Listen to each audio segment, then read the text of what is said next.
আইনমন্ত্রীর বাড়িতে হামলা ঘটনার ২৪ ঘন্টা কাটতে না কাটতেই বাড়ানো হলো মন্ত্রীর বাসভবনের নিরাপত্তার দায়িত্বে থাকা ৪ জন পুলিশ কর্মীকেই বদল করা হয়েছে।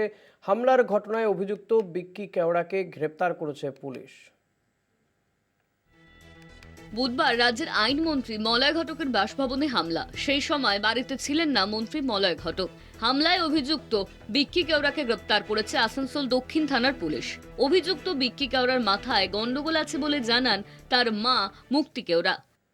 মাথাটা এরকমের ঠিক না, ঘরের সব জিনিসপত্র সব অশান্তি করে, মানে সব কিছু নেই তো আমার ঘরে, মানে সব জিনিস ফেলে দিচ্ছে, ওর মাথাটা একটু ঠিক নেই। মন্ত্রীর বাড়ির নিরাপত্তার দায়িত্বে ছিলেন এক আধিকারিক সহ ৪ নিরাপত্তা রক্ষী। ৪ নিরাপত্তা রক্ষীকেই সরিয়ে দিল আসানসোল দুর্গাপুর থানার পুলিশ। পুলিশ সূত্রে খবর, মন্ত্রী যখন বাড়িতে থাকবেন তখন তার নিরাপত্তা আরও আঁটোসাঁটো করা হবে। মন্ত্রীর আসানসোলের বাড়িতে হামলার প্রসঙ্গে মন্ত্রী বলেন, রাজনৈতিক চক্রান্ত থাকলেও থাকতে পারে, পুলিশ তদন্ত করছে।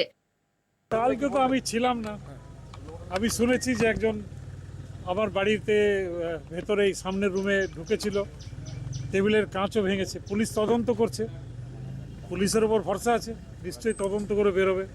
মলয় ঘটকের আসানসোলের বাড়িতে হামলার পরে প্রশ্ন উঠতে শুরু করেছে, রাজ্যের আইনমন্ত্রীর বাড়ি যেখানে নিরাপদ নয়, সেখানে রাজ্যের সাধারণ মানুষের নিরাপত্তা কোথায়? কলকাতা টিভি।